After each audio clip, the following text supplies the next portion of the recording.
pasi pamba te alingaki bokonzi etelema kasi lelo yo na Kongo bawangani ye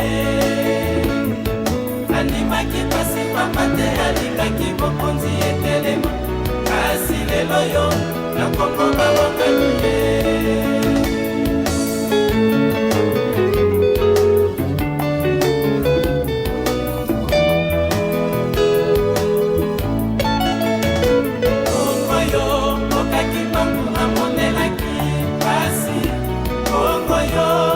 Mindele banyokolaki kimangu andimaki pasi pamba te alingaki bokonzi etelema kasi lelo yo na Kongo bawangani ye andimaki pasi pamba te alingaki bokonzi etelema kasi lelo yo na Kongo bawangani ye kimangu wanyokwamani natina ya kosomi ya mokili Mboka Kongo yo pelibota mobimba ya bayindo kasi lelo na Kongo balobi kimango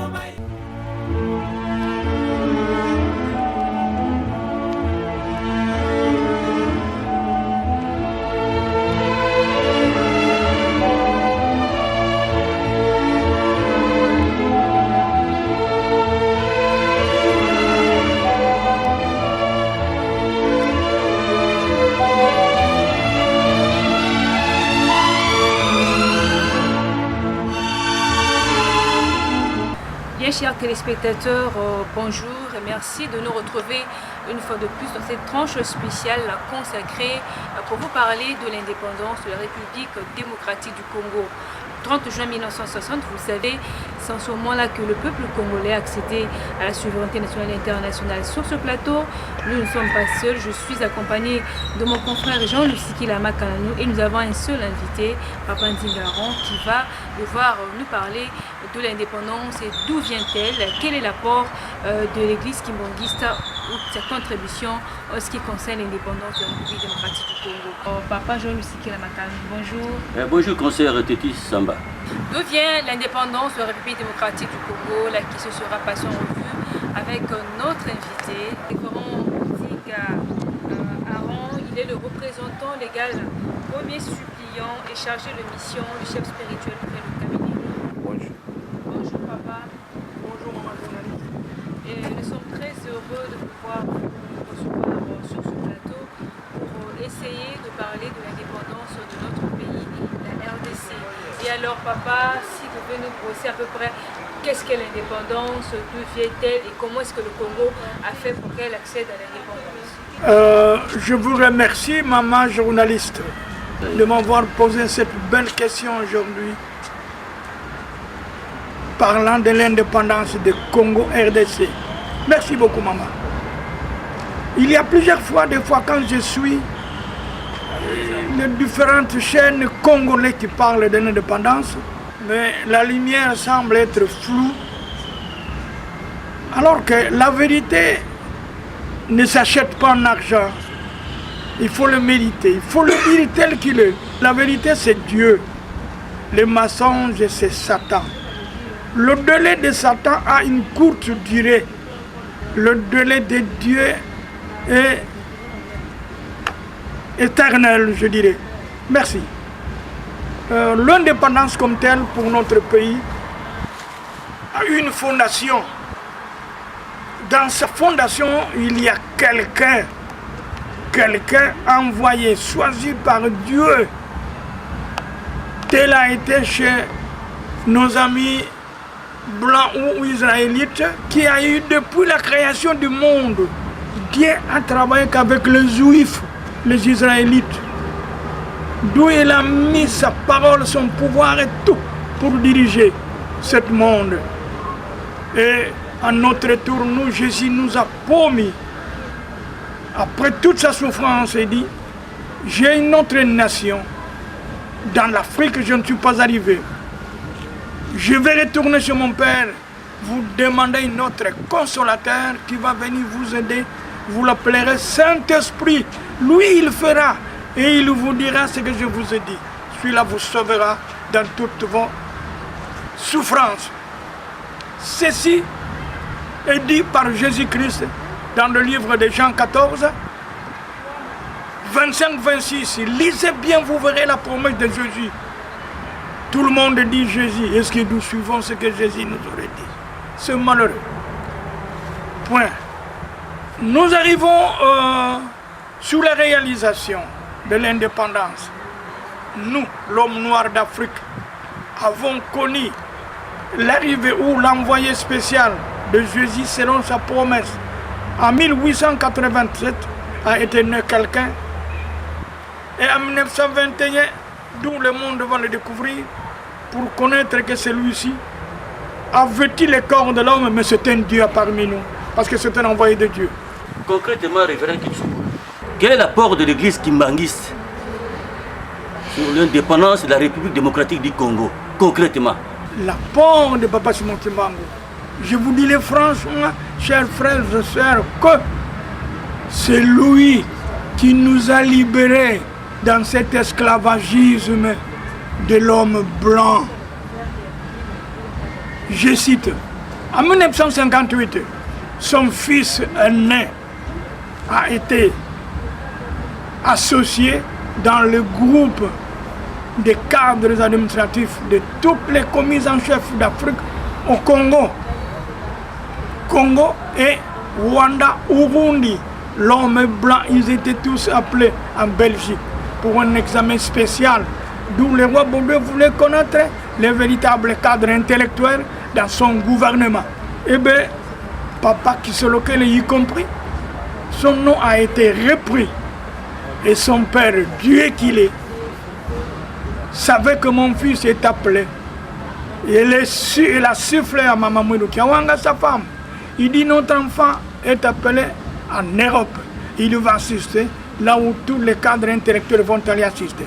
Il va passer par Nkamba, prendre la bénédiction. Mais alors vous lui direz ceci, que ton père a dit, dès que vous terminerez le travail que vous allez faire, vous n'allez pas retourner sans vous revoir avec le roi de Belgique, le roi Baudouin à ce moment-là. C'est le petit-fils de le roi Albert Ier qui avait signé convention, deuxième convention de ce Congo avec Papa Kimbangu. Révérend Kitsoukoulou, je vous ai bien suivi. Arrivé en Europe avec l'équipe en question, aussitôt terminé, n'est-ce pas, le travail pour lequel ils sont allés en Europe, le premier fils de Papa Simon Kimbangu, sa grandeur Charles Kisolokelo Lukelo. Dites-nous, après la rencontre, n'est-ce pas, pour laquelle ils sont allés en Europe, ils se sont vus avec le roi Baudouin. De quoi ils ont parlé, n'est-ce pas, avec le roi Baudouin, lui, le premier fils de Kimbangu, Charles Kisolokelo. Voilà, je vous remercie mon frère de m'avoir posé cette belle question pour éclairer l'opinion publique de l'homme noir qui ne connaît pas ce qui s'était passé dans son propre pays. Papa Kimbangu avait bien préparé son fils à partir d'Nkamba quand il est parti se faire bénir à la source bénie. Il a dit, Mouilou dit à Kisolokele, lorsqu'ils vont faire le travail qu'ils vont aller faire, à la fin, lui ne peut pas retourner au Congo sans se revoir avec les rois de Belge, Baudouin, tout en lui posant des questions pour la libération de l'homme noir d'Afrique et du Congo en particulier. D'où j'avais signé un document avec son grand-père en 1939 à Berlin, lorsqu'il a été arrêté en Allemagne. Le moment convenu avec lui vient d'être passé pour libérer les Noirs. Qu'est-ce qu'il dit? Il est d'accord de libérer les Noirs ou bien pas? S'il ne veut pas, qu'il signe un document, lui y avec moi. Nous allons créer la guerre et c'est lui qui vaincra, qui gagne le Congo. Alors, Papa Kisolokele n'a rien caché lorsqu'ils se sont vus avec le roi Baudouin. Surtout que les examens où ils étaient allés participer, lui était sorti premier. Parmi les blancs et les noirs, lui était sorti premier. Donc tout le monde était crié de le voir et de vouloir le connaître. Et à la fin, quand elle a demandé une audience de rencontrer le roi, il n'avait pas de difficulté. Il a facilement rencontré le roi de Belge. Et en leur audience, il lui exposa ce que son père lui avait dit. Le roi n'est pas parti loin. Il dit, Monsieur Charles, d'abord vous êtes intellectuel, vous comprenez mieux que les autres. Cela ne me dit pas quelque chose d'étrange, car le dossier signé entre mon grand-père avec ton père, je l'ai dans mon dossier. Mais donnez-moi le temps. Il dit, à la fin, il dit, Monsieur Charles, dès votre retour au Congo, vous êtes nommé chef de la population noire à Kinshasa. On va vous construire une maison, une grande maison, que vous allez rester à Kinshasa pour diriger tous les Noirs. Papa Kisolokelé répondra, Sa Majesté le roi de Belge, je ne suis pas venu pour cela. Mon point de vue et le point de vue de mon père, c'est de libérer l'homme noir d'Afrique par son indépendance. Parce que le convenu avec votre grand-père, c'est de libérer l'homme noir. Nous avons souffert, moi avec mon père, ma mère, mes frères, et ceux qui avons suivi mon père, 150 000 familles déportées. Tout le monde est mort à cause de la libération du Congo, que vous voulez toujours nous faire souffrir. Moi qui suis prison, comment je vais aller rester à Kinshasa pour diriger mes frères noirs tout en étant esclave? Je ne suis pas d'accord. Roi Bobé Akoloba, d'où il va parler, il dit, Monsieur Charles, à partir d'aujourd'hui, votre emprisonnement est fini. Vous n'êtes plus prisonnier. Tous vos frères qui sont dans l'Est en prison, leur prison est terminée. Votre maman est libérée. L'histoire est terminée. Maintenant, vous attendez que le jour de votre libération du Congo, je veux d'abord, donnez-moi le temps de réunir mon parlement. Ça, le roi belge qui a promis au mois de mai, vers le 28, le 29 mai 1958. Ceci s'est passé en 1958.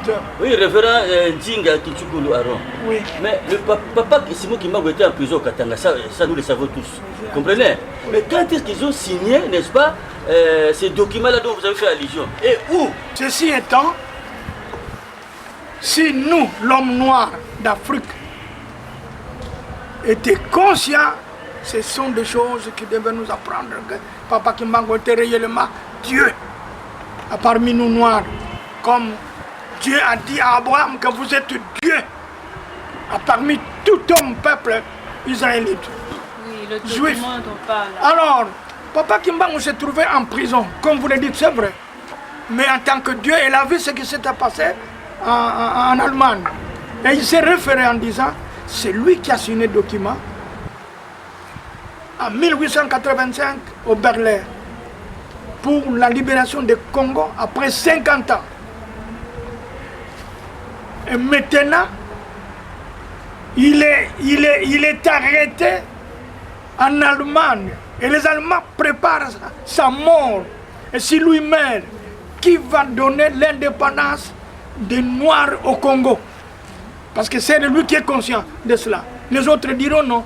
Parce qu'à ce moment-là, l'Allemagne dirait c'est mon pays. Et j'ai signé aucun document avec quelconque. Alors, Papa Kimbangu s'est pirandi en Allemagne, en prison là où il se trouvait. Il lui a surpris. Donc mystiquement alors. Mystiquement. Oui. Mystiquement, il s'est trouvé là-bas. Là où il était, c'est-à-dire en prison. En prison. Le papa Simon Kimbangu qui était au Katanga en prison, il est allé d'une manière mystérieuse. Il s'est retrouvé dans la prison, n'est-ce pas? Là où était, n'est-ce pas, le roi des Belges, en prison en Allemagne. C'est ça. C'est là où ils ont signé, n'est-ce pas, ces documents-là? Exactement. Oui, c'est ces documents que Papa Kisolokelé a fait allusion lorsqu'il a eu l'entretien avec le roi de Belge, Baudouin. Et Baudouin n'a pas refusé. Il a dit oui, ce document se trouve dans mon dossier. Donc je n'en disconviens pas de céder cet indépendant. Quant à dire que ton père veut faire la guerre avec moi, Lui qui est mort depuis 1951. Aujourd'hui, nous nous trouvons en 1958. Comment je vais faire la guerre avec lui? Moi, je n'ai pas besoin de la guerre. Ton père est trop mystique, je ne peux pas. Le roi Baudouin a refusé. Il dit, je suis d'accord de donner l'indépendance d'Afrique de l'homme noir au Congo. Je vais réunir mon parlement, M. Charles Kisolokele. Vous rentrez avec l'espoir que bientôt vous aurez votre indépendance. Le dernier parole du roi Baudouin dans leur audience, il dit, M. Charles, vous êtes cadre intellectuel que nous comptons beaucoup. Nous construisons à Kinshasa une belle maison pour vous, où vous serez premier bourgmestre de la ville. Il ne vous manquera rien, on vous donnera tout. Papa Charles a dit, niet. Moi j'ai besoin de mon pays, la libération de moi avec mes frères et mon père. Terminé, je n'ai pas besoin d'autre chose. C'est comme ça que Papa Charles est rentré. C'est-à-dire, chers amis, la maison dont je fais allusion de la parole, c'est celui qui a été construit au pont Gabi. Là où se trouve la police aujourd'hui. La grande maison là a été construite pour Papa Charles Kisolokele Lukelo, qui vient de résider à Kinshasa, qui l'avait totalement refusé. Elle a couru seulement la libération du Congo. Papa Kisolokele avait annié les corruptions d'argent, les belles maisons et les belles choses et les grades et tout cela dit non, non, j'ai besoin de la libération du Congo. Et après, quand Papa Kisolokele était rentré, qu'est-ce qu'il avait fait? Qu'est-ce qui s'était passé? Merci beaucoup, ma fille. Quand Papa Kisolokele est rentré à Kinshasa, ils se sont réunis avec son petit frère, Papa Diangenda, pour partager ce qui s'était passé en Belgique. Il était quoi, Papa Diangenda, en ce moment-là? Papa Diangenda était déjà presque libre, il s'occupait de l'église. Papa Kisolokele, quand il est rentré au Congo, en se réunissant avec son petit frère Papa Diangenda, ils ont arrêté l'idée de réunir leurs amis parce que Papa Kimbangu lui avait dit au retour que Mouilou dit à Kisolokele qu'il réunir leurs amis qui ont étudié avec eux, ceux qui sont sérieux, qui sont intelligents, pour préparer le groupe, pour demander Kimbwanza indépendance. Est-ce qu'en ce moment... Et ils doivent rester leurs conseillers. Diangenda, vous occupez seulement de l'église, Kisolokele, vous travaillez avec les hommes politiques pour le gouvernement. C'était ça, et ce qui a été fait. Donc le premier groupe réuni, c'était Mpinzaltir, Diomi Gaston, Nganza Daniel et les autres, tout ça. Ils ont préparé la première alliance qu'on appelait Alliance de Bas-Congo. Alliance de Bas-Congo. Dans l'Alliance de Bas-Congo, le premier président c'était Mpinzaltir. Avant d'y arriver à créer la Bako, c'était d'abord Alliance de Bas-Congo, dirigée par Mpinzi Altur. Il a fait ça, il a laissé Papa Diangenda avec les amis ici, lui est rentré à Tchéla. Il est venu nous trouver, parce que quand il partait en Europe, il nous a réunis, moi avec André Mbenza et les autres que nous étions là, de cataracte. Il nous a dit, moi je pars, je suis appelé en Europe, je laisse la maman avec les enfants. C'était maman Saloulou Pauline, sa femme. Avec les enfants, c'était maman Marianne et maman Nelly, filmé, Alphonse était encore trop jeune, la bébé. Et puis, Albertine était leur bergère. Quand on est arrivé au Congo, ils se sont réunis d'abord avec son petit frère, en réunissant les idées, de choisir parmi les amis qu'ils avaient connus, qui sont sérieux, pour voir le problème, la libération du Congo. C'est-à-dire problème politique. C'est Papa Kisolokele qui était à la tête. Ils ont réuni les amis. Ce que j'ai connu à ce moment-là, parce qu'ils venaient jusqu'à tuer la même. Pinzaltu, quelqu'un de Boma, Mokonga Boma. Diom Gaston, c'était à ce moment-là. Oui. Kanza Daniel, de Louange, et les autres, tout ça. Ils se réunissaient au niveau de guide. Moi je connais ça bien parce que tout ce qui s'est passé, Papa Charles, quand il vient à la maison, il nous disait, il me le disait moi. À ce moment-là, le problème politique, vous ne pouvez pas le parler en coup de route, on vous arrête. Parce que les Belges étaient déjà debout de surveiller les Noirs qui veut parler de l'indépendance. Et où est-ce qu'ils se Alors, réunissaient à ce le moment-là? tout, on se réunissait dans des endroits où les kimbanguistes priaient. Voyez-vous, provisoirement. Partout, les kimbanguistes priaient provisoirement. C'est là où se passaient les problèmes politiques de l'Abako. Et quand papa Charles Solokel est parti à Thiela, qu'est-ce qui s'est passé après? Papa Charles venait à Thiela, une semaine après, il rentre. À ce moment-là, il était déjà administrateur du territoire fou. Alors il donne le travail à ces hommes, il rentre à Kinshasa, il s'occupait des problèmes politiques dès les convenus avec les rois Bourgogne. Il ne dormait plus. Il est devenu chaud. Nous, on ne le comprenait même pas.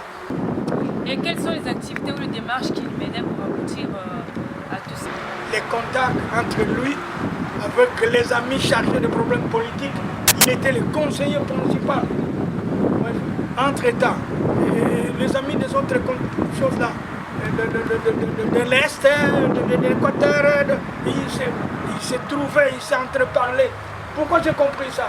C'est parce que quand nous sommes arrivés au mois de février 60, il y a eu fête de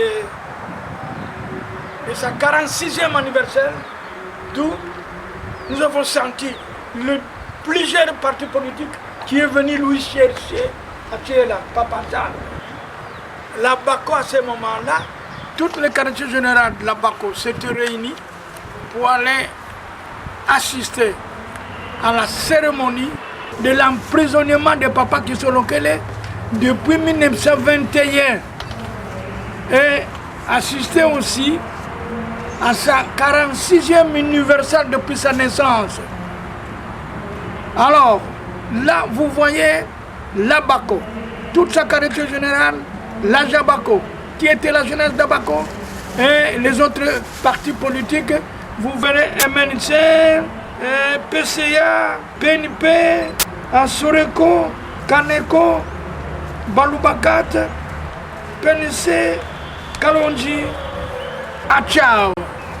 Toutes ces partis, plus que ça, tout le monde était présent dans cette grande fête. Au Mayombe, donc à Thiela. C'était quelle date? Le 12 février 1960. Parce que toutes ces parties avaient confiance à Papa Kisolokele Charles. Tout le monde comptait sur Papa Simone Kimbangu. Vous ne trouverez jamais un opposant qui soit catholique, protestant et d'autres églises. Parce qu'à ce moment-là, on parlait de l'indépendance que par les kimbanguistes et dans des endroits kimbanguistes. Chez nos amis catholiques, vous osez, on vous refoule, on vous arrête.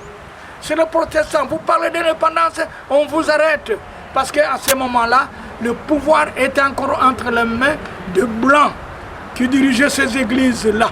Et nos frères noirs étaient déshabillés et consorts n'avaient pas de pouvoir.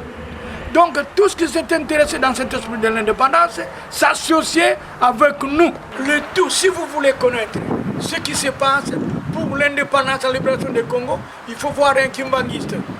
On nous a même proposé d'aller nous écrouler, nous tous, à Yinga. On dit les kimbanguistes parlent d'indépendance, mais vous verrez comment on va les arrêter et aller les tuer tous à la chute de Yinga. Nous avons dit oui. Mais les Congo appartient aux Congolais, nous restons Congolais, nous aurons l'indépendance. Notre ancêtre Kimbangu avait dit les Blancs sortiront de ce Congo et nous allons voir cette fois-ci. Ça a été fait. Et comment ça s'est passé au fil de nuit pour que nous partions à la table ronde? D'accord.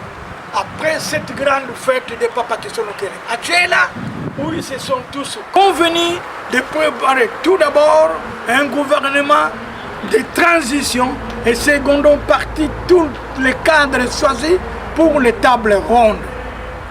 J'ai vu Papa Kisolokele pendant le dîner à 19h dans la résidence de Papa Kisolokele à Thiela Mbanga. Tout ce qui est mouillon connaît ce que je dis. Lorsque Papa Charles dira, mon petit frère Joseph Kasavubu, a beaucoup souffert, c'est toi qui serais le premier président de la République. Alors cette parole devant la table d'honneur où il y mangeait, moi j'étais présent. Le premier qui a répondu c'était Kachamura, le secrétaire particulier de Patrice Emery Lumumba. Il dit, Papa Charles, moi, mon chef, mon patron, Patrice Emery de Moumba m'a envoyé pour venir assister dans votre fête universelle. Le discours qu'elle m'a donné, c'est ce que je lis devant tout le monde. Notre espoir en nous, c'est vous qui serez premier président. Parce que c'est vous qui avez fait longtemps avec les Blancs, vous êtes élevé par les Blancs, et tout ça malgré la souffrance, mais vous connaissez mieux les secrets du Congo que les autres, que nous. Et c'est pourquoi nous nous comptons sur vous. Pourquoi vous dites ça? Et quelle était la réaction? Papa Charles a dit, la réaction de Papa Charles a dit non. Il a souffert, je connais ce qu'il a eu et ce qu'il va se faire. Kassabou lui-même a répondu. Il dit Mouta Charles, non, c'est vous. Alors, Bolia prendra parole pour dire que, ah, cher frère, Mouta Charles, il ne faut pas dire ça. Nous nous comptons sur vous. Lui a souffert, mais vous avez souffert plus que lui. Alors, nous nous comptons sur vous.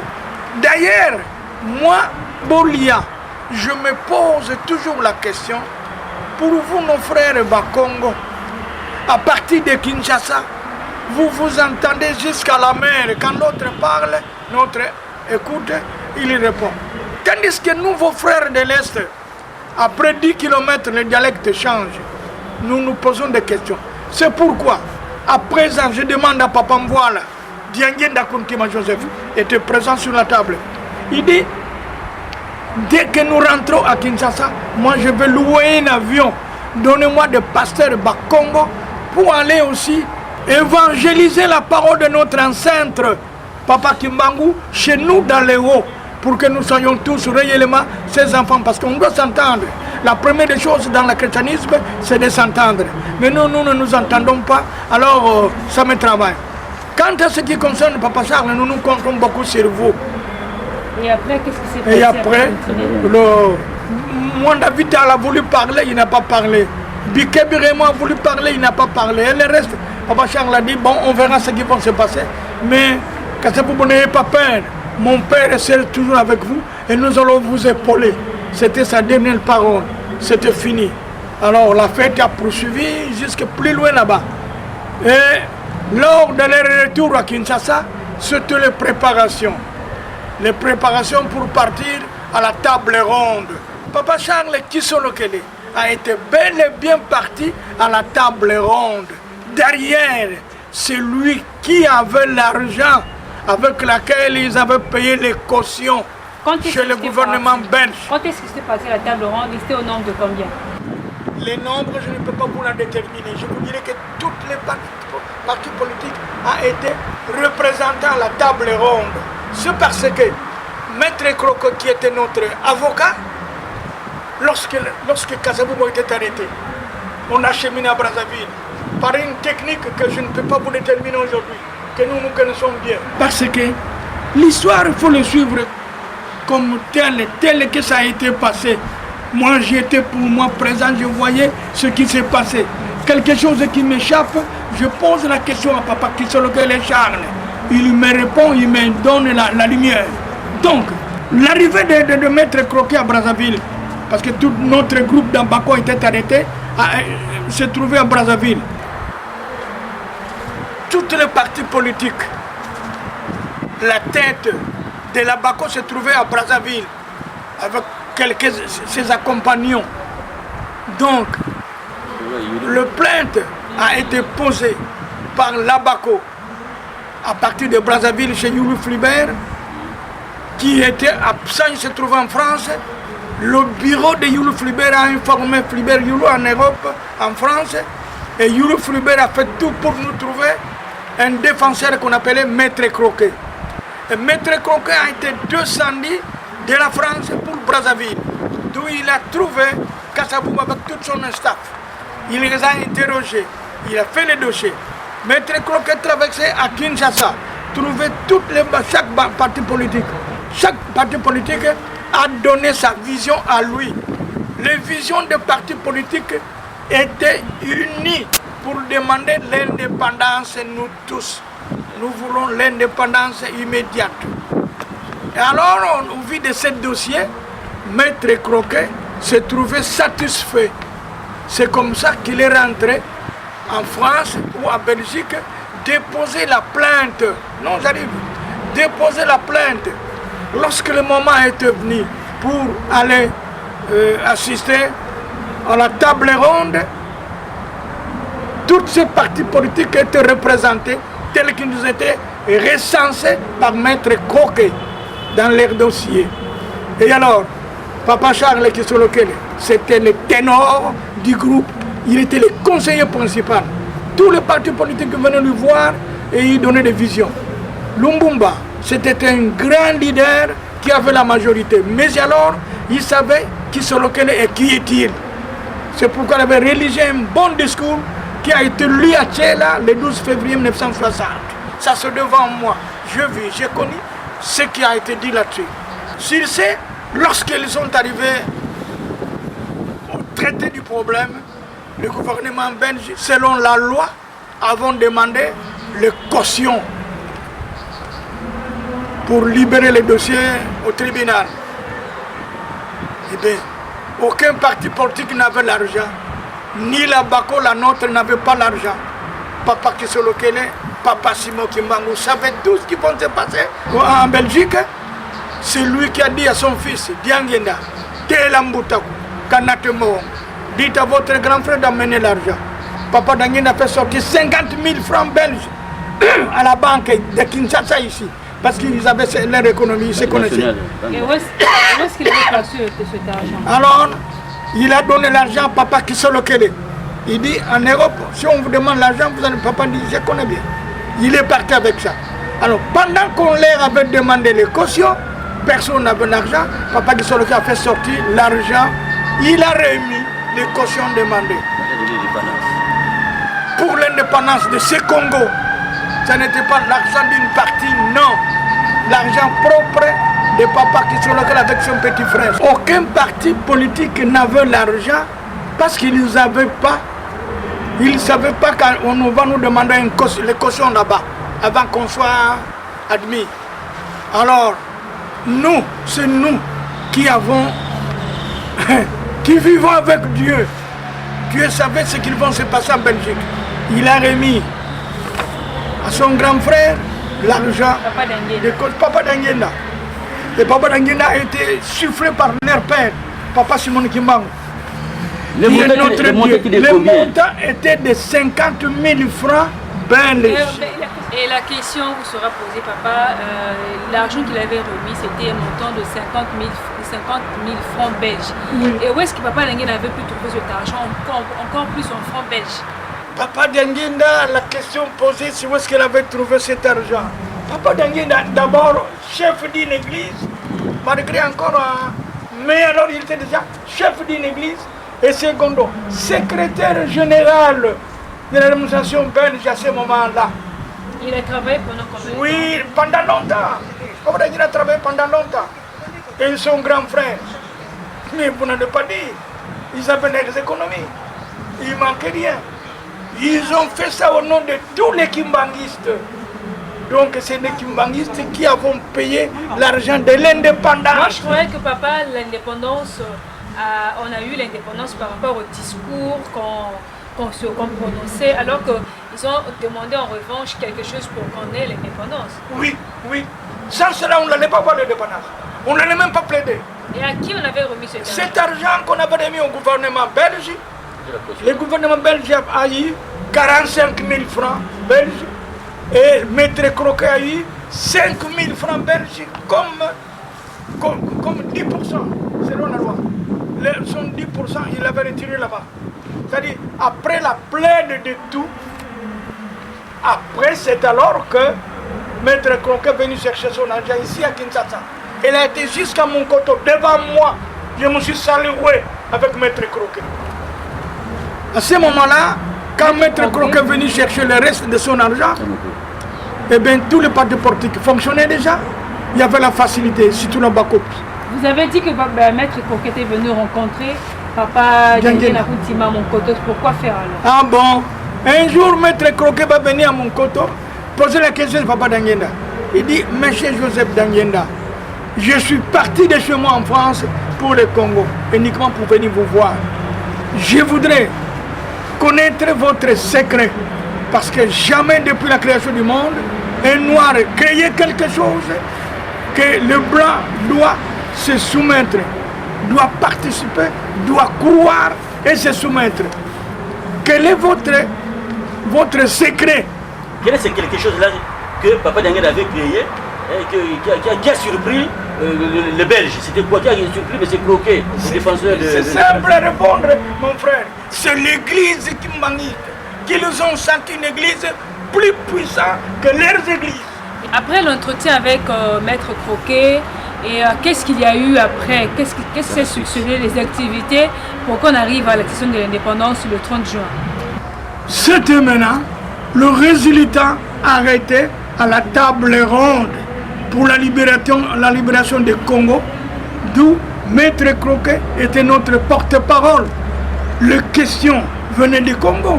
Nous avions droit, ils avaient signé un document avec un délai. Le délai était terminé, ils devaient sortir pour laisser notre maison.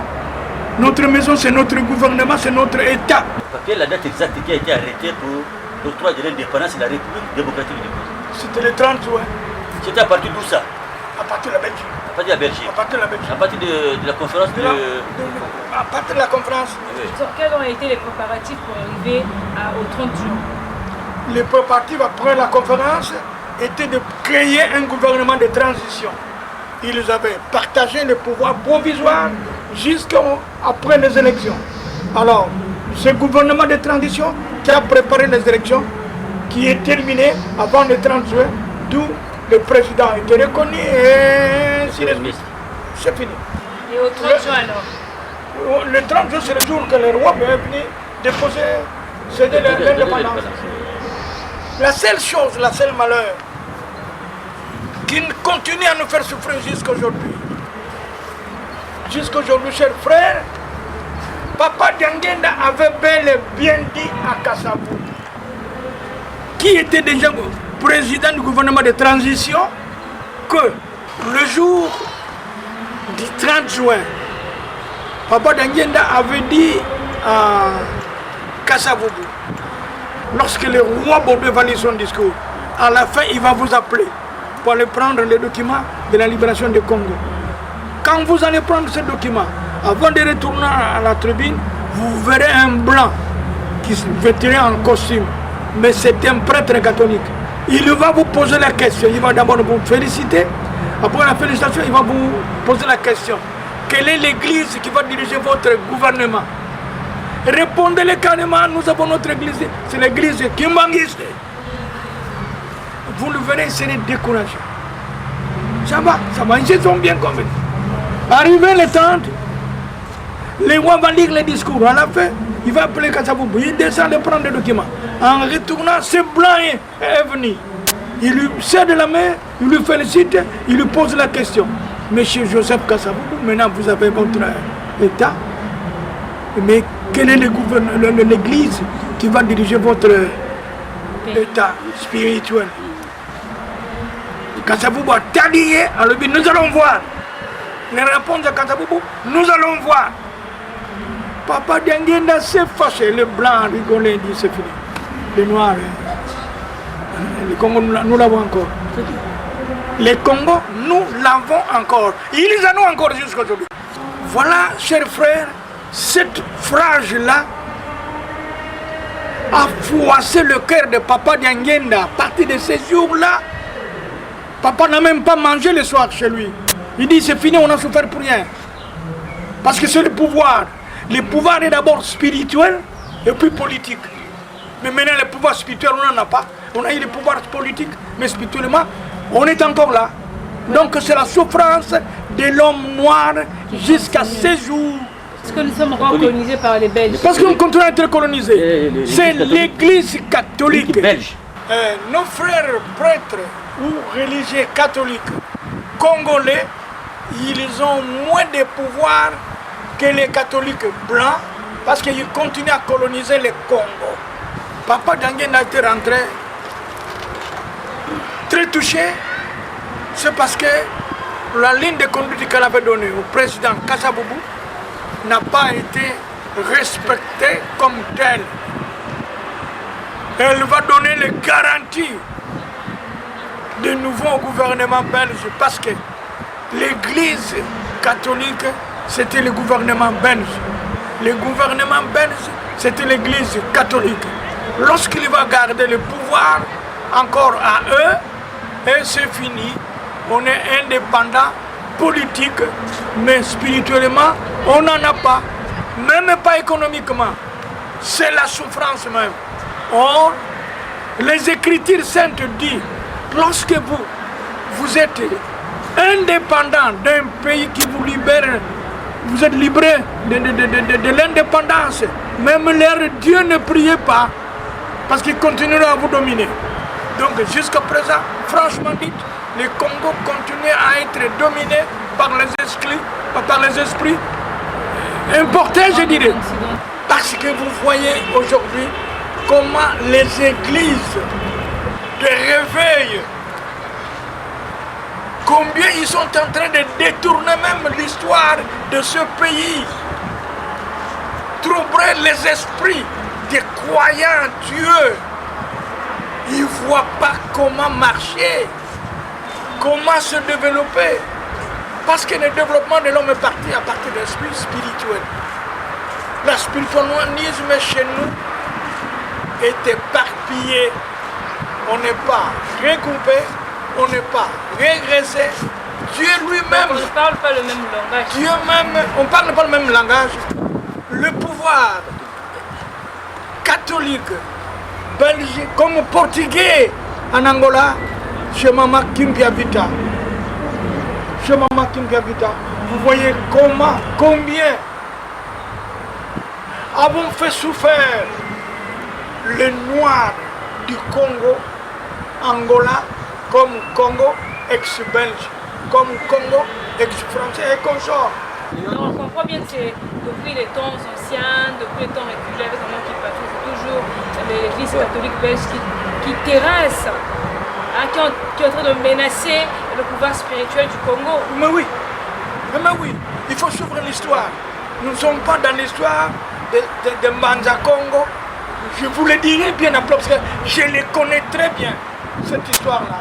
Comment Maman Kimpia Vita a souffert, comment elle a eu l'Esprit Saint, comment Dieu lui a inspiré et comment il a construit l'église des Noirs pour se délier de cet esclavagisme. Ok, papa, revenons à notre sujet, comme on dit, parce qu'on parle de l'indépendance. Et après le 30 juin, qu'est-ce qui a suivi comme événement? Ah bon, ce qui a suivi comme événement, quand le roi des Belges, Baudouin, après avoir libéré le Congo, il a dit à ses frères blancs, il dit, nous rentrons chez nous, moi je viens de donner l'indépendance aux Noirs, le pays, le Congo appartient aux Noirs, terminé pour vous et moi, nous rentrons chez nous. Celui qui veut venir travailler au Congo, il va venir signer les contrats avec les Congolais. Dans le cadre des affaires. Dans le cadre des affaires. Personnel. Et pas diriger ces Congos. Les Congos ont leurs dirigeants politiques, économiques et consorts. Spirituels. Terminé. Nous rentrons. Le roi Baudouin a quitté Kinshasa le 3 juillet, ici à Kinshasa. J'y étais encore présent, je suis parti de Mayombe pour Kinshasa, pour venir vivre l'événement de l'indépendance. Donc j'ai suivi toute la situation. Le roi de Belge est parti, nous sommes restés. Les 4, le blanc ne voulait même pas sentir le noir prendre le pouvoir. Les 5 non plus, les 6 non plus. Dans des sociétés, dans le bureau d'État, tout ça, personne, aucun blanc n'a fait la remise de prise avec un noir. Arrivé le 7, Tata Kimbangu s'est de nouveau fâché. Il a sifflé. Parti du Mayombe, Papa Kimbangu a paru devant tous les blancs qui existaient au Congo, dans leur maison où ils gueulaient. Vous voulez rentrer chez vous ou bien pas? Et d'après les blancs ont fui leur maison, les blancs ont fui des sociétés, les blancs est sorti sans quelque chose. Laissez les valises, leurs femmes. Si c'est l'homme, il fuit seul, il laisse la femme avec les enfants. Si c'est la femme, il fouille, il laisse les enfants. C'était comme cela. Le pays comme le Congo était bouleversé sur le départ de Blancs. Il y a ceux qui ont fui au beach ici, Ngobila. Il y a ceux qui ont fui dans les forêts. Il y a ceux qui ont pris fuite de la route de l'Angola. Nous, les avons demandé pourquoi vous fouillez. Parce qu'on ne vous arrête pas, on ne vous chamaille pas, on ne vous tabasse pas. Et le blanc répondait. Il dit, vous êtes les noirs, vous êtes mauvais. Nous voyons quelqu'un, un homme là noir, gros, qui est en train de gueuler. Et quand il gueule dans nos maisons, les maisons tournent, on ne peut pas supporter. Prenez votre pays, nous partons. Et celui-là parle la même chose. Vous courez là-bas, il dit la même chose. C'était ça les miracles, les baptistes opérés à Kinshasa. Opérés à Kinshasa par et vous avez vécu, vous. Par Papa Simon Kimbangu. Tous les hommes vivant à ce moment-là, hommes, femmes, connaissent ça très bien. Donc les blancs voyaient partout, n'est-ce pas, l'ombre de Simon Kimbangu. Oui. Ah bon? Quand je suis retourné au Mayombe, j'ai trouvé M. Akar, qui était directeur général de la SCAM. Lui, c'est M. Akar. Ce sont des blancs qui préparaient sa nourriture. Il ne voulait même pas voir les noirs dans sa maison.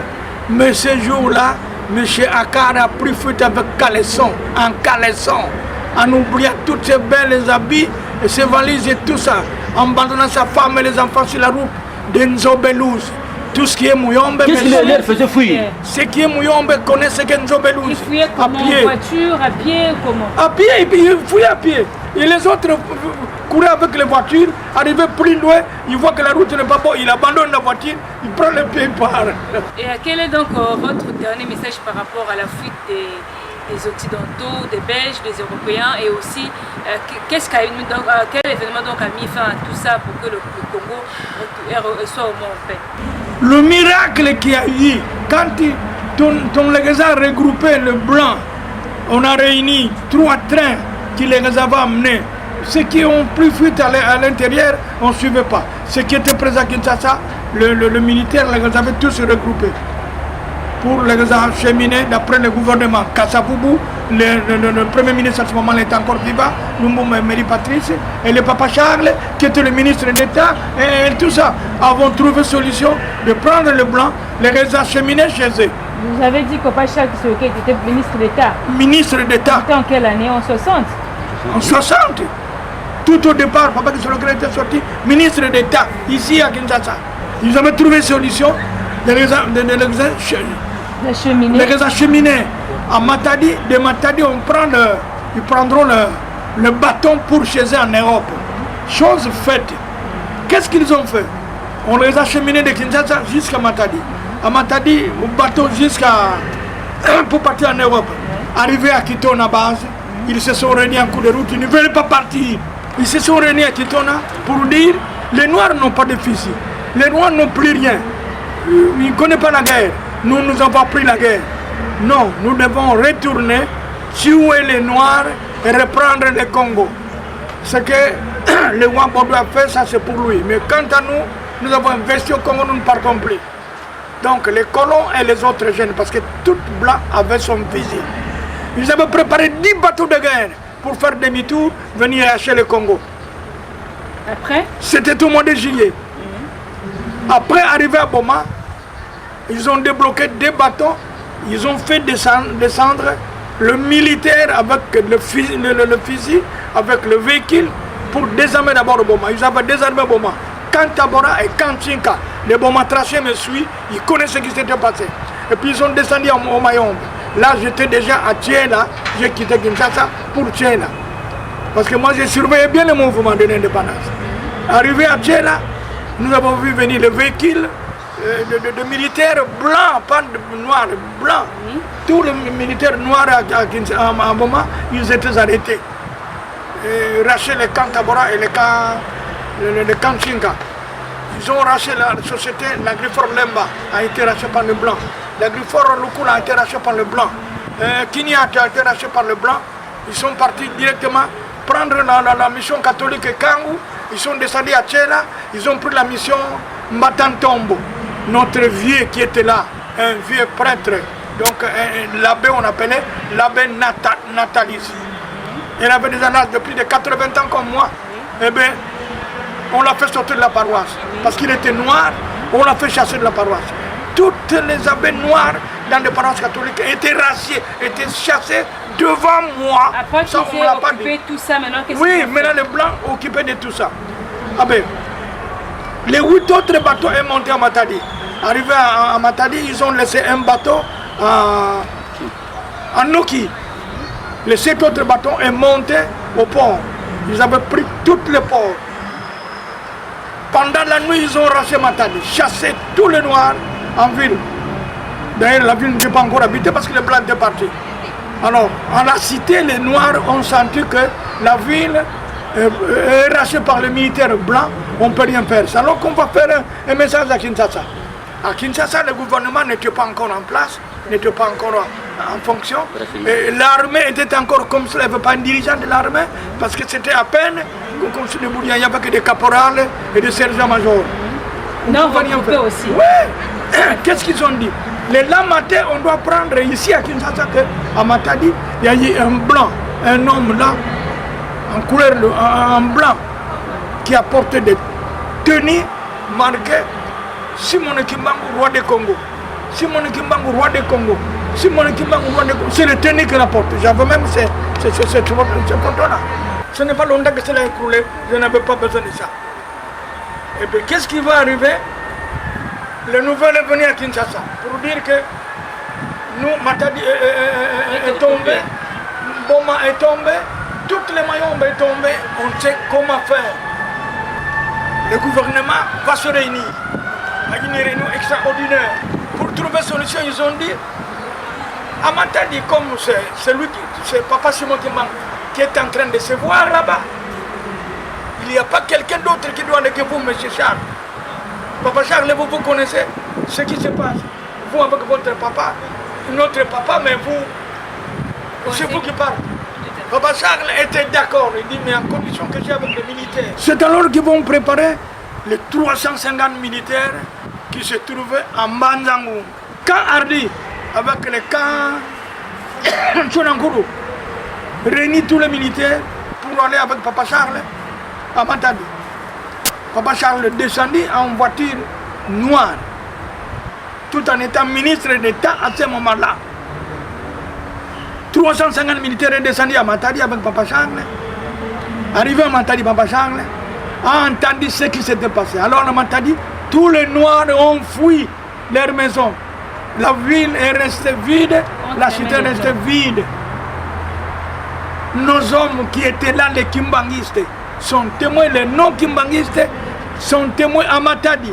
Ils ne sont pas encore tous morts, comme à Boma. Eh bien, Papa Charles a dit, vous allez d'abord étudier la ville pendant la journée. Ce soir, c'est la guerre. Il leur a donné les positions. C'est cette position qui fait qu'ils avaient placé au Belvédère là-bas 3 canons au Belvédère qui regardaient bien le port. Alors quand vous regardez au port, vous voyez les bateaux de guerre installés.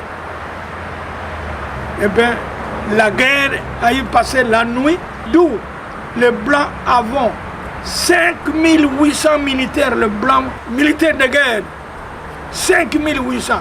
Et nous avons seulement... Non, c'est Papa qui sauve le char qui avait préparé ces plans de guerre là. De guerre, c'est Papa qui a sauvé Matadi. Oui, qui a sauvé Matadi. Oui. Qui a sauvé Matadi, qui a sauvé le Congo. Le Congo, parce qu'ils étaient près de monter à Kinshasa. Le Nord avait combien de militaires? Les Noirs, nous étions, ils étaient 350 militaires noirs. Et Papa leur a dit, vous allez faire la guerre, mais que personne ne vole. Même si vous voyez l'argent, ne prenez pas. Vous voyez les habits, ne prenez pas. Essayez, faites tout pour faire sortir l'étranger. Ils se sont entendus. Alors la guerre est caillée toute la nuit jusqu'au lendemain matin. Il y a eu 5620 militaires blancs morts. Les 7 bateaux de guerre ont été tous écroulés. Jusqu'aujourd'hui, ça se trouve à Matadi, dans le Mbengo. 180 militaires blancs étaient sauvés le matin lorsqu'ils sont venus voir et ils croient que ce qui les tuaient c'était des Noirs, or c'était ses frères. Donc, la guerre est terminée à 5 h du matin lorsqu'ils ont vu les dangers sur eux. 180 avons fui pour aller rejoindre les bateaux qu'ils avaient laissés à Noki pour descendre à Boma, appeler les amis qui se trouvaient à Tchela, Lukula, à Mwanda, tout ça, à Lemba, pour vite monter à Boma, prendre le bateau pour fuir. Et pour nous, Congolais, 18 militaires seulement étaient morts. Et pour eux, 5620 étaient morts pour sauver totalement le Congo. C'était ça le dernier événement qui a donné occasion maintenant au président de la République, avec tout son ministère, de s'organiser et d'écoller le Congo à son indépendance. Qui a fait ça? Grâce à Papa Simon Kimbangu. Voilà l'indépendance de la RDC, avec beaucoup de sacrifices que nous l'avons obtenu. Papa, tu sais que je veux pourquoi dire. Pour aujourd'hui, en tout cas, nous nous arrêtons par là. L'essentiel est de retenir ou de connaître la vraie histoire de l'indépendance de notre pays, qui est donc la RDC. C'est la fin de cette émission. Merci de nous avoir suivis.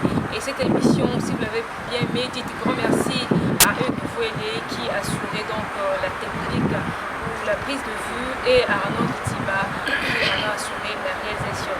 Merci au révérend Zinaron d'avoir répondu à notre invitation. Merci aussi à mon frère Jean, aussi à ma famille Kéti. Merci beaucoup et à la prochaine.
Le jour du 30 juin, Papa Dangenda avait dit à Kasavubu, lorsque le roi Bodo va lire son discours, à la fin il va vous appeler pour aller prendre les documents de la libération du Congo.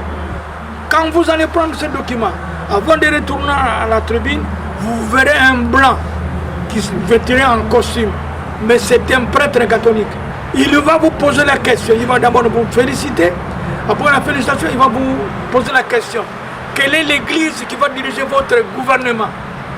Répondez-le carrément, nous avons notre église, c'est l'église Kimbangiste.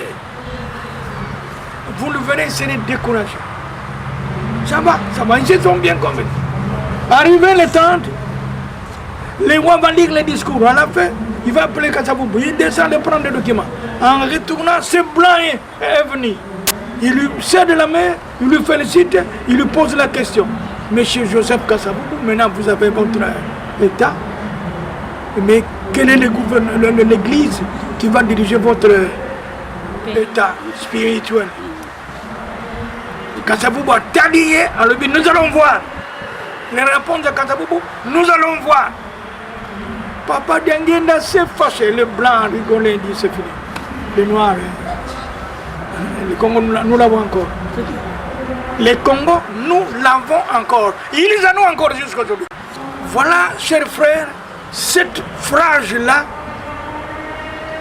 a froissé le cœur de Papa Diangenda. À partir de ces jours-là, Papa n'a même pas mangé le soir chez lui. Il dit c'est fini, on a souffert pour rien. Parce que c'est le pouvoir. Le pouvoir est d'abord spirituel et puis politique. Mais maintenant le pouvoir spirituel, on n'en a pas. On a eu le pouvoir politique, mais spirituellement, on est encore là. Donc c'est la souffrance de l'homme noir jusqu'à ces jours. Est-ce que nous sommes encore colonisés par les Belges? Parce qu'on continue à être colonisés. C'est l'église catholique. Belge. Nos frères prêtres ou religieux catholiques congolais, ils ont moins de pouvoir que les catholiques blancs parce qu'ils continuent à coloniser le Congo. Papa Diangenda était rentré très touché, c'est parce que la ligne de conduite qu'elle avait donnée au président Kasavubu n'a pas été respectée comme telle. Elle va donner les garanties de nouveau au gouvernement belge parce que l'église catholique c'était le gouvernement belge. Le gouvernement belge c'était l'église catholique. Lorsqu'il va garder le pouvoir encore à eux, et c'est fini, on est indépendant politique, mais spirituellement, on n'en a pas, même pas économiquement. C'est la souffrance même. Or, les Écritures saintes disent, lorsque vous êtes indépendant d'un pays qui vous libère, vous êtes libéré de l'indépendance, même leur Dieu ne priez pas, parce qu'il continuera à vous dominer. Donc jusqu'à présent, franchement dit, le Congo continue à être dominé par les esprits importés, je dirais. Parce que vous voyez aujourd'hui comment les églises de réveil, combien ils sont en train de détourner même l'histoire de ce pays, troubler les esprits des croyants Dieu. Ils ne voient pas comment marcher, comment se développer. Parce que le développement de l'homme est parti à partir de l'esprit spirituel. Le spiritualisme chez nous est éparpillé. On n'est pas regroupé, on n'est pas régressé. Dieu lui-même... On ne parle pas le même langage. Dieu même, on ne parle pas le même langage. Le pouvoir catholique, belge, comme portugais en Angola, chez Mama Kimpia Vita. Chez Mama Kimpia Vita. Vous voyez combien avons fait souffrir les Noirs du Congo, Angola, comme Congo ex-belge, comme Congo ex-français et consorts. On comprend bien que c'est depuis les temps anciens, depuis les temps reculés, avec un nom qui parle, c'est toujours l'église catholique belge qui terrasse, hein, qui est en train de menacer le pouvoir spirituel du Congo. Mais oui, il faut suivre l'histoire. Nous ne sommes pas dans l'histoire de Manza Congo. Je vous le dirai bien après parce que je les connais très bien, cette histoire-là. Comment Mama Kimpia Vita a souffert, comment elle a eu l'Esprit Saint, comment Dieu lui a inspiré et comment il a construit l'église des Noirs pour se délier de cet esclavagisme. Ok, papa, toujours... revenons à notre sujet, comme on l'a dit, parce qu'on parle de l'indépendance. Et après le 30 juin, qu'est-ce qui a suivi comme événement? Ah bon, ce qui a suivi comme événement, quand le roi des Belges, Baudouin, après avoir libéré le Congo, il a dit à ses frères blancs, il dit, nous rentrons chez nous, moi je viens de donner l'indépendance aux Noirs, le pays, le Congo appartient aux Noirs, terminé pour vous et moi, nous rentrons chez nous. Celui qui veut venir travailler au Congo, il va venir signer les contrats avec les Congolais. Dans le cadre des affaires. Dans le cadre des affaires. Et personnel. Et pas diriger ces Congos. Les Congos ont leurs dirigeants politiques, économiques et consorts. Spirituels. Terminé. Nous rentrons. Le roi Baudouin a quitté Kinshasa le 3 juillet, ici à Kinshasa. J'y étais encore présent, je suis parti de Mayombe pour Kinshasa. pour venir vivre l'événement de l'indépendance. Donc j'ai suivi toute la situation. Les rois de Belgique partis, nous sommes restés. Les 4, le blanc ne voulait même pas sentir le noir prendre le pouvoir. Les 5 non plus. Les 6 non plus. Dans des sociétés, dans le bureau d'État, tout ça, personne, aucun blanc n'a fait la remise de plus avec un noir. Arrivé le 7, Tata Kimbangu s'est de nouveau fâché. Il a sifflé. Parti du Mayombe, Papa Kimbangu a paru devant tous les blancs qui existaient au Congo, dans leur maison où ils gueulaient. Vous voulez rentrer chez vous ou bien pas? Et d'après les blancs ont fui leur maison, les blancs ont fui des sociétés, les blancs sont sortis sans quelque chose. Laissez les valises, laissez leurs femmes. Si c'est l'homme, il fuit seul, il laisse la femme avec les enfants. Si c'est la femme, il fuit, il laisse les enfants. C'était comme cela. Le pays comme le Congo était bouleversé sur le départ de blancs. Il y a ceux qui ont fui au beach ici, Ngobila. Il y a ceux qui ont fui dans les forêts. Il y a ceux qui ont pris fuite de la route de l'Angola. Nous, les avons demandé pourquoi vous fouillez. Parce qu'on ne vous arrête pas, on ne vous chamaille pas, on ne vous tabasse pas. Et le blanc répondait. Il dit, vous êtes les noirs, vous êtes mauvais. Nous voyons quelqu'un, un homme là noir, gros, qui est en train de gueuler. Et quand il gueule dans nos maisons, les maisons tournent, on ne peut pas supporter. Prenez votre pays, nous partons. Et celui-là parle la même chose. Vous courez là-bas, il dit la même chose. C'était ça les miracles, les baptistes opérés à Kinshasa. Opérés à Kinshasa. Et vous avez vécu, vous? Par Papa Simon Kimbangu. Tous les hommes vivant à ce moment-là, hommes, femmes, connaissent ça très bien. Donc les blancs voyaient partout, n'est-ce pas, l'ombre de Simon Kimbangu? Oui. Ah bon? Quand je suis retourné au Mayombe, j'ai trouvé M. Akar, qui était directeur général de la SCAM. Lui, c'est M. Akar, ce sont des blancs qui préparaient sa nourriture. Il ne voulait même pas voir les noirs dans sa maison. Mais ce jour-là, M. Akar a pris fuite avec caleçon, en caleçon, en oubliant toutes ses belles habits et ses valises et tout ça, en abandonnant sa femme et les enfants sur la route de Nzobelouz. Tout ce qui est Mouyombe... Qu'est-ce qu'il leur faisait fuir? Ce qui est Mouyombe connaît ce qu'est Nzobelouz. Ils fuyaient comment? En voiture, à pied, comment? À pied, ils fuyaient à pied. Et les autres couraient avec les voitures, arrivaient plus loin, ils voient que la route n'est pas bonne, ils abandonnent la voiture, ils prennent les pieds et partent. Et quel est donc votre dernier message par rapport à la fuite des Occidentaux, des Belges, des Européens, et aussi quel événement donc a mis fin à tout ça pour que le Congo soit au moins en paix? Le miracle qu'il y a eu, quand on les a regroupés, le blanc, on a réuni 3 trains qui les avaient amenés. Ceux qui ont pris fuite à l'intérieur, on ne suivait pas. Ceux qui étaient présents à Kinshasa, le militaire les avait tous regroupés pour les acheminer d'après le gouvernement. Kassapoubou, le premier ministre à ce moment était encore vivant, Lumumba Mary Patrice, et le papa Charles, qui était le ministre d'État, et tout ça, avons trouvé solution de prendre le blanc, les acheminer chez eux. Vous avez dit que papa Charles était ministre d'État. Ministre d'État. C'était en quelle année? En 60? En 60. Tout au départ, papa Kisologra était sorti ministre d'État, ici à Kinshasa. Ils avaient trouvé solution de les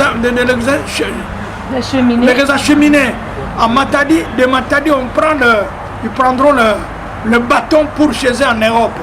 Chose faite. Qu'est-ce qu'ils ont fait? On les a acheminés de Kinshasa jusqu'à Matadi. À Matadi, au bateau pour partir en Europe. Arrivés à Kitona base, ils se sont réunis en coup de route, ils ne veulent pas partir. Ils se sont réunis à Kitona pour dire les Noirs n'ont pas de fusils, les Noirs n'ont plus rien. Ils ne connaissent pas la guerre. Nous avons pris la guerre. Non, nous devons retourner, tuer les Noirs et reprendre le Congo. Ce que le Wambodou a fait, ça c'est pour lui. Mais quant à nous, nous avons investi au Congo, nous ne partons plus. Donc les colons et les autres jeunes, parce que tout blanc avait son fusil. Ils avaient préparé 10 bateaux de guerre pour faire demi-tour, venir acheter le Congo. Après? C'était au mois de juillet. Après, arrivé à Boma, ils ont débloqué 2 bateaux, ils ont fait descendre le militaire avec le fusil, avec le véhicule, pour désarmer d'abord le Boma. Ils avaient désarmé le Boma. Quand Tabora et quand Tchinka, les Boma tracés me suivent, ils connaissent ce qui s'était passé. Et puis ils sont descendus au Mayombe. Là, j'étais déjà à Tchéla, j'ai quitté Kinshasa pour Tchéla. Parce que moi, j'ai surveillé bien le mouvement de l'indépendance. Arrivé à Tchéla, nous avons vu venir le véhicule de militaires blancs, pas de noirs, blancs. Tous les militaires noirs à un moment, ils étaient arrêtés. Raché les camps Tabora et les camps Tchinka. Ils ont raché la société, l'agrifor Lemba a été raché par le blanc. L'agrifor Lukula a été raché par le blanc. Kinyat a été raché par le blanc. Ils sont partis directement prendre la mission catholique Kangu. Ils sont descendus à Tchéla. Ils ont pris la mission Mbatantombo. Notre vieux qui était là, un vieux prêtre, donc l'abbé, on appelait l'abbé Natalis. Il avait des âges de plus de 80 ans comme moi. Eh bien, on l'a fait sortir de la paroisse. Parce qu'il était noir, on l'a fait chasser de la paroisse. Toutes les abbés noirs dans les paroisses catholiques étaient raciés, étaient chassés devant moi. Après ça, on l'a pas dit. Tout ça, maintenant, oui, maintenant les blancs occupaient de tout ça. Ah ben, les 8 autres bateaux sont montés à Matadi. Arrivés à Matadi, ils ont laissé un bateau à Noki. Les 7 autres bateaux sont montés au port. Ils avaient pris tous les ports. Pendant la nuit, ils ont racheté Matadi, chassé tous les noirs en ville. D'ailleurs, la ville n'était pas encore habitée parce que les blancs étaient partis. Alors, à la cité, les noirs ont senti que la ville est rachetée par les militaires blancs, on ne peut rien faire. Alors qu'on va faire un message à Kinshasa. À Kinshasa, le gouvernement n'était pas encore en place, n'était pas encore en fonction. L'armée était encore comme ça, il n'y avait pas un dirigeant de l'armée, parce que c'était à peine, comme sur le Bouddha, il n'y avait que des caporales et des sergents-majors. Non, vous pouvez aussi. Oui. Qu'est-ce qu'ils ont dit? Les lamatés, on doit prendre ici à Kinshasa, à Matadi, il y a eu un blanc, un homme là, en couleur, en blanc, qui a porté des tenues marquées Simon Kimbangu, roi des Congo. Simon Kimbangu, roi des Congo. Simon Kimbangu, roi des Congo. C'est le tenue qu'il a porté. J'avais même cette photo-là. Ce n'est pas longtemps que cela a écoulé, je n'avais pas besoin de ça. Et puis qu'est-ce qui va arriver? Le nouvel est venu à Kinshasa pour dire que nous, Matadi est tombé, Boma est tombé, toutes les Mayombe est tombé, on sait comment faire. Le gouvernement va se réunir à une réunion extraordinaire. Pour trouver solution, ils ont dit, à Matadi, comme c'est Papa Simon qui est en train de se voir là-bas, il n'y a pas quelqu'un d'autre qui doit aller que vous, M. Charles. Papa Charles, vous connaissez ce qui se passe. Vous avec votre papa, notre papa, mais vous, c'est vous qui parlez. Papa Charles était d'accord, il dit, mais en condition que j'ai avec les militaires. C'est alors qu'ils vont préparer les 350 militaires qui se trouvaient en Banzangou. Quand Hardy, avec les camps Chonankuru, réunit tous les militaires pour aller avec Papa Charles à Matadi. Papa Charles descendit en voiture noire, tout en étant ministre d'État à ce moment-là. 350 militaires sont descendus à Matadi avec Papa Charles. Arrivé à Matadi, Papa Charles a entendu ce qui s'était passé. Alors à Matadi, tous les Noirs ont fui leur maison. La ville est restée vide, la cité est restée vide. Nos hommes qui étaient là, les Kimbanguistes, sont témoins, les non-Kimbanguistes sont témoins à Matadi. Ils ne sont pas encore tous morts, comme à Boma. Eh bien, Papa Charles a dit, vous allez d'abord étudier la ville pendant la journée. Ce soir, c'est la guerre. Il leur a donné les positions. C'est cette position qui fait qu'ils avaient placé au Belvédère là-bas 3 canons au Belvédère qui regardaient bien le port. Alors quand vous regardez au port, vous voyez les bateaux de guerre installés. Eh bien, la guerre a eu passé la nuit, d'où les Blancs avons 5800 militaires, les Blancs militaires de guerre, 5800. Et nous avons seulement... Donc c'est Papa qui qui avait préparé ces plans de guerre là. De guerre, c'est Papa qui a sauvé Matadi. Oui, qui a sauvé Matadi. Oui. qui a sauvé Matadi, qui a sauvé le Congo. Le Congo, parce qu'ils étaient près de monter à Kinshasa. Le Nord avait combien de militaires? Les Noirs, ils étaient 350 militaires noirs. Et Papa leur a dit, vous allez faire la guerre, mais que personne ne vole. Même si vous voyez l'argent, ne prenez pas. Vous voyez les habits, ne prenez pas. Essayez, faites tout pour faire sortir l'étranger. Ils se sont entendus. Alors la guerre a eu toute la nuit jusqu'au lendemain matin. Il y a eu 5620 militaires blancs morts. Les 7 bateaux de guerre ont été tous écroulés. Jusqu'à aujourd'hui, ça se trouve à Matadi, dans le Mbengo. 180 militaires blancs étaient sauvés le matin lorsqu'ils sont venus voir. Et ils croient que ce qui les tuaient, c'était des Noirs. Or, c'était ses frères. Donc, la guerre est terminée à 5 h du matin lorsqu'ils ont vu les dangers sur eux. 180 avons fui pour aller rejoindre le bateau qu'ils avaient laissé à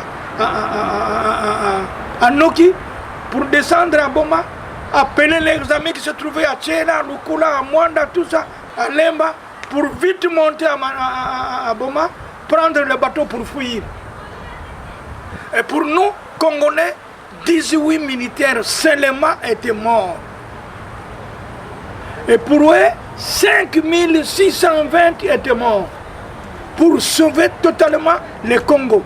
C'était ça le dernier événement qui a donné occasion maintenant au président de la République, avec tout son ministère, de s'organiser et d'écoller le Congo à son indépendance.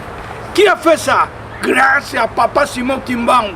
Voilà l'indépendance de la RDC, c'est avec beaucoup de sacrifices que nous l'avons obtenu. Papa, je sais que je veux pourquoi dire. Pour aujourd'hui, en tout cas, nous nous arrêtons par là. L'essentiel est de retenir ou de connaître la vraie histoire de l'indépendance de notre pays qui est donc la RDC. C'est la fin de cette émission. Merci de nous avoir suivis. Et cette émission, si vous l'avez bien aimée, dites grand merci à eux que vous aidez, qui assuraient donc la technique ou la prise de vue, et à Arnaud Tiba qui en a assuré la réalisation. Merci au révérend Zinaran d'avoir répondu à notre invitation. Merci aussi à mon fondation aussi à ma famille Mokedi. Merci beaucoup et à la prochaine.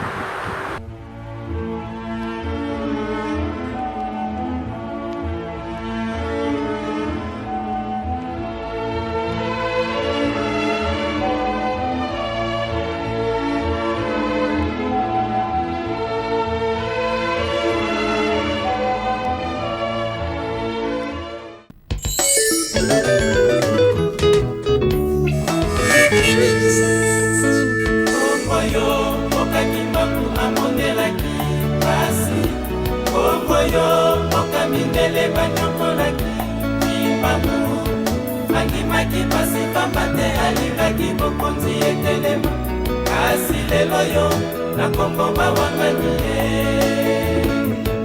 Andimaki pasi pambate alingaki bokonzi etelema kasi lelo yo na Kongo bawangani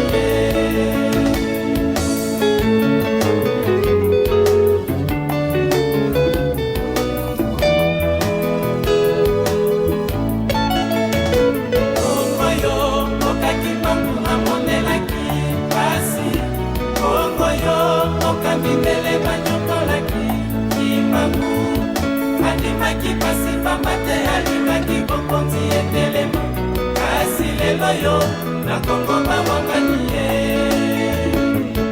Andimaki pasi pambate alimaki bokonzi etelema kasi lelo yo na Kongo bawangani